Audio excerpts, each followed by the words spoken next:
Quem nunca foi num posto de saúde com sintomas diversos e saiu com o diagnóstico de virose? E o pior é que muitas dessas pessoas nem sabem o que é uma virose. E esse é o nosso assunto de hoje aqui no estúdio. Para isso, estamos recebendo o médico infectologista Ricardo Aiden. Tudo bem, doutor? Tudo bem, Vanessa. Obrigado. Obrigada. Muito obrigada pela sua presença mais uma vez aqui com a gente ao vivo.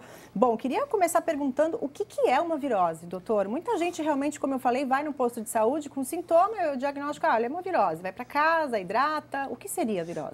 Básico é justamente isso, é uma doença causada por vírus, mas nem sempre o que é rotulado de virose é virose. Vírus é um micro-organismo que é incapaz de se reproduzir sozinho. Ele tem que atacar algum órgão onde ele se aproveita das células para ser multiplicado por essas células. Exemplo, o vírus da AIDS, que se multiplica dentro dos glóbulos brancos de defesa, o vírus da gripe, que se multiplica nas células do revestimento respiratório. Então, isso seria, de fato, uma virose causada, então, por esse micro-organismo chamado vírus. Mas o problema na prática diária de quem está numa porta de pronto-socorro ou uma dona de casa que vê seu filho com algumas manifestações é definir claramente uma coisa da outra, porque se for causado por uma bactéria, tem várias doenças que as manifestações são semelhantes, a bactéria implica em se usar antibiótico. E algumas viroses têm tratamento, como gripe, que usa-se um medicamento adequado. Então, diagnóstico diferencial e atendimento médico é imperativo. E qual o exame que dá para detectar se é bactéria, se é vírus? Porque normalmente eles não fazem nenhum exame, né? Sim, são vários, né? No pronto-socorro você tem a opção de fazer detecção de vírus de gripe através de um exame que se colhe secreção do orofaringe, a mesma coisa com respeito a uma possível infecção intestinal, você faz pesquisa de glóbulos brancos nas fezes, as características do hemograma, que é o exame mais simples, mas que pode ser revelador. Agora, às vezes, não tem como você rapidamente, com exames mais simples, feitos num pronto-socorro, fazer essa definição. Então, vai muito o feeling do médico, o preparo, o treinamento, isso é mais comum em clínicos gerais e socorristas bem preparados e nos infectologistas. E por essas manifestações que às vezes são comuns de bactéria e de vírus, a gente consegue chegar num diagnóstico presuntivo e, em último caso, se não houver uma definição clara, você trata como se fosse uma infecção bacteriana, dá medidas de suporte, como hidratação, isso e aquilo, remédios para vômito, remédios para febre e um antibiótico, obviamente, que pode até ser descontinuado se a gente depois claramente definir que se trata de uma virose. E os sintomas são parecidos, inclusive, com dengue, chikungunya, zika? Com certeza. Porque eu tive agora uma virose, até estava comentando com o doutor Ricardo antes de entrar, eu tive uma virose e durou 3 dias e eu sentia realmente dores nas juntas, como a dengue também causa isso, né? Sim, e você pode ver esse tipo de manifestação que a gente chama geral ou genérica, tanto em doença bacteriana quanto em doença a vírus. E como você falou, a infinidade de doenças a vírus que nos cercam aí, chikungunya, dengue, zika, as diarreias infecciosas, né, causadas por rotavírus ou por norwalk vírus em especial, outros vírus como ecoviroses, que você não consegue definir claramente a doença A ou B, mas sabe pelas características que dá um quadro sistêmico e um quadro gastrointestinal associado e infecções, por exemplo, nessa época do ano, no verão, muito comum, gastroenterites, causadas às vezes por bactérias ou às vezes por vírus. Então, a primeira coisa que a gente fala sempre para a população é assim, busque socorro médico, busque orientação médica, isso é sempre melhor do que não buscar, porque implica às vezes em corrigir uma desidratação, um desequilíbrio dos sais do corpo, né? O sódio, o potássio, que pode levar a consequências dramáticas, levar até a morte numa criança pequena, num idoso ou às vezes num adulto se ficar muito tempo sem socorro. E quais os principais sintomas da virose, doutor? Então, costumeiramente, como você já falou, é assim, da dor no corpo, dor muscular, febre. Aí você pode ter, de acordo com a virose, manifestações mais localizadas. Se for uma virose gastrointestinal, diarreia, vômito. Se for uma virose respiratória, tosse, coriza, dor de cabeça. Se for uma meningite por vírus, dor de cabeça intensa, também vômitos. Então, de acordo com a localização e com o tipo de vírus, e dê virose. Cachumba, por exemplo, que dá inchaço da glândula parótida, tipos, né? pode atingir os testículos no homem, às vezes, e os ovários na mulher. Pode atingir o pâncreas, dando dor abdominal forte. Então, a gente tem que se ater ao conjunto da obra para poder definir e fazer uma suspeita de uma virose. Às vezes vem associado a gânglios, que popularmente é chamado de ínguas. Então, aí a gente teria mononucleose, citomegalovirose, são vírus que atacam preferencialmente crianças em idades tenras lá, né? E às vezes adolescentes ou adultos jovens, como no caso da cachumba, que é uma virose, como no caso da mononucleose. Enfim, é um universo enorme de E o contágio, possibilidades. normalmente, é alimentação ou passa de uma pessoa para outra? Se a gente falar de viroses que têm manifestações digestivas, a alimentação, a água em especial, no caso de rotavirose, no caso de Norwalk. Norwalk é aquele vírus que foi ligado a primeira vez, assim, em escala, ao navio de cruzeiro da Disney, que atingiu milhares de pessoas navio, e era né, a água do tava, navio. Isso já se deu aqui no navio de cruzeiro que saiu do Porto de Santos, teve que atracar em Florianópolis e descarregar pessoas que estavam passando muito mal com as mesmas manifestações, né? Você tem que interditar o navio, enfim. Existem diversas possibilidades. E ainda mais água, né? Que todo mundo toma, é uma coisa que você não tem como controlar. E as viroses respiratórias, como a gente chama mais atenção para a gripe, que pode ser às vezes mortal, é passagem por gotículas, por tosse, por espirro e pelo contato com a mão, com as mãos, né? Em especial com as mãos. Tá bom. A gente tem umas perguntinhas que vieram pelo Facebook, vamos dar uma olhadinha?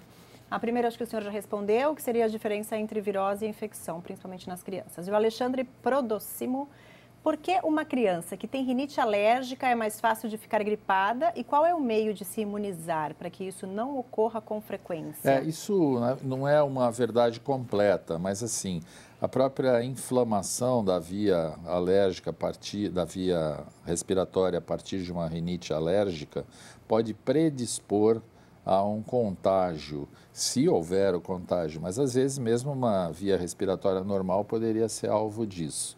Então, há, de fato, nessas pessoas uma certa facilitação. Mas isso é a meia-verdade no ponto que diz respeito à alergia, não deixa de ser um mecanismo de defesa. Então, isso às vezes equilibra a balança.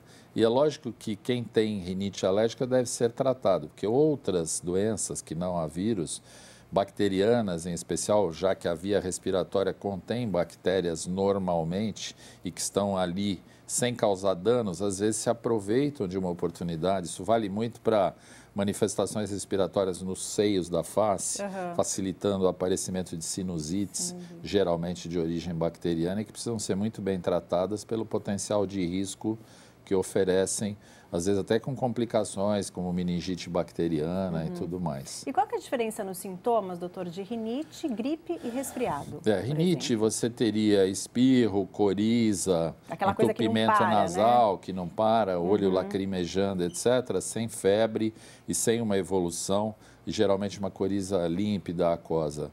O resfriado comum seria uma escala disso, tá? Você teria um pouco mais de intensificação dessas manifestações. Às vezes, aquele líquido que pinga, aquela coriza, não é tão límpida, ela pode ser menos fluida, pode já começar a mudar de cor. E, geralmente, se acessa junto o quadro febril, dor no corpo, dor muscular, mas que não limita tanto a existência da pessoa, a não ser em crianças pequenas. E, por fim, a gripe. A gripe é inesquecível, né? A última vez que eu tive gripe, há muitos anos atrás, espero não ter. Muita gente tem um resfriado e acha que é gripe, né?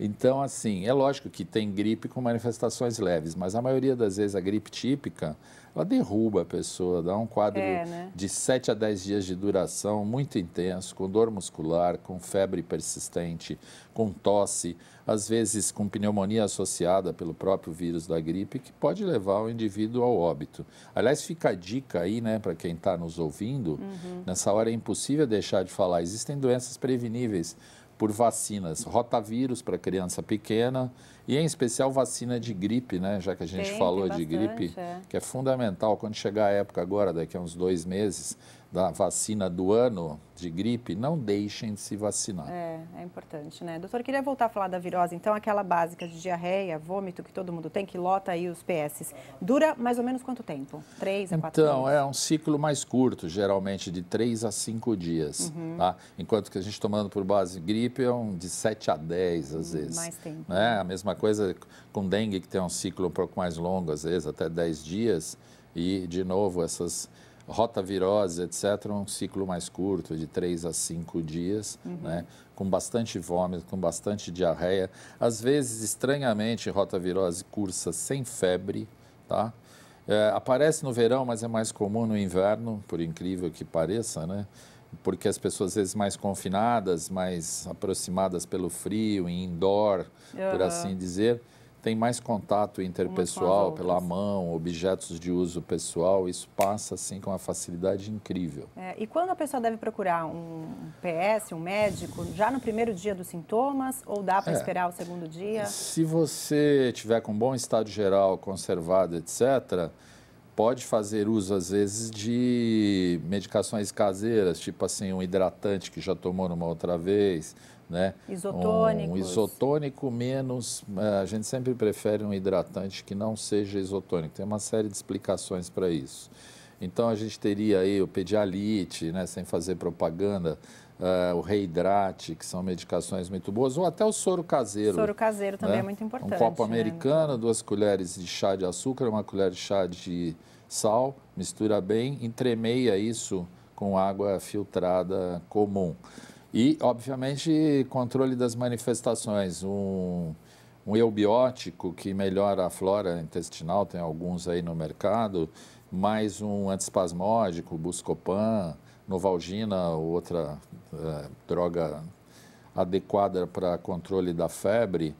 E com isso você pode, às vezes, começar uma abordagem, isso com base numa experiência anterior, com uma medicação dada por um pediatra, se for criança, ou para adulto. E se no espaço de algumas horas isso se agravar, com queda do estado geral, principalmente criança, correr ao pronto-socorro. A mesma coisa também se aplica ao adulto. Se a virose for motivada por uma alimentação, no caso, aí não tem o contágio entre uma pessoa e outra, não, né? Se você teria, em alguns casos, por exemplo, né, hepatite do tipo A, que é uma virose que aparece, às vezes, nessa época do ano. As pessoas vão para lugares onde as condições sanitárias não são tão boas. Um gelo usado num suco, gelo feito com água servida, ou água não muito católica, digamos assim, né? Muito saudável. Muito saudável. Essa pessoa pode, às vezes, contrair hepatite A. Não é incomum nessa época do ano. Pessoas que viajam para alguns lugares, não precisa ser norte e nordeste, pode ser sul também, para não achar que a gente pode estar discriminando. Qualquer lugar, né? Mas tá qualquer propício. lugar não é incomum. Não faz muito tempo, no meu consultório, atendi um casal que saiu de férias, foi viajar para esses lugares. E normalmente é quando está viajando, né, doutor? Quando a pessoa sai para viajar... Isso até você lembrou bem, é um gancho para diarreia do viajante, que é muito comum, tem diversas origens, embora classicamente a diarreia do viajante, tem até a maldição de Montezuma lá, que o pessoal que ia para o México, que atribuía-se à pimenta, mas não é uma bactéria, né? Uma bactéria violenta que pode atingir o intestino. A gente tem aí, classicamente, alguns tipos de Escherichia coli, enteropatogênica, e onde salmonelas. Ficam essas bactérias? Na essas alimentação? Bactérias geralmente na alimentação, na casca do ovo, em manipuladores de alimentos. O ovo é uma fonte de salmonela, assim, inesgotável.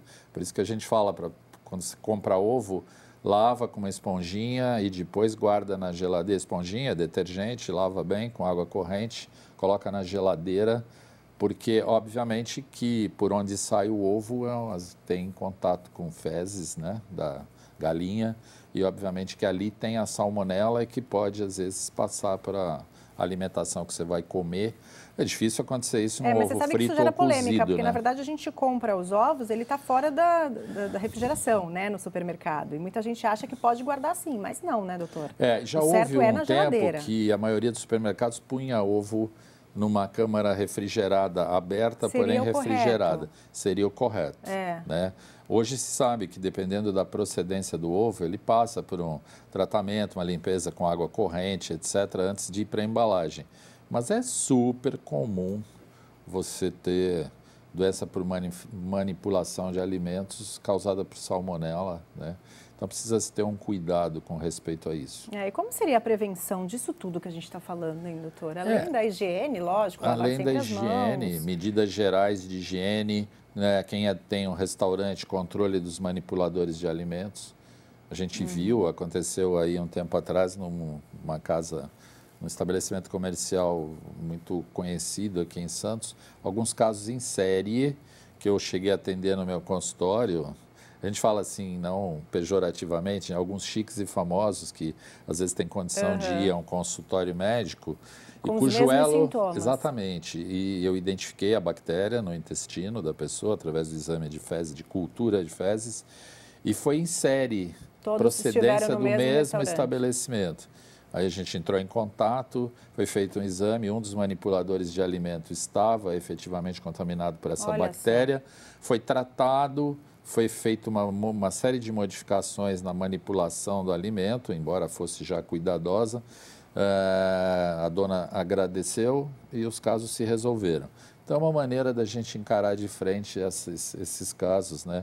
Agora, lógico que não se sobrepondo à vigilância sanitária do município, que atua de forma forte nessas circunstâncias. E sempre procurar ajuda médica, né, gente? Não esperar que agrave. Com toda certeza, e aí a gente puxa a brasa para a sardinha.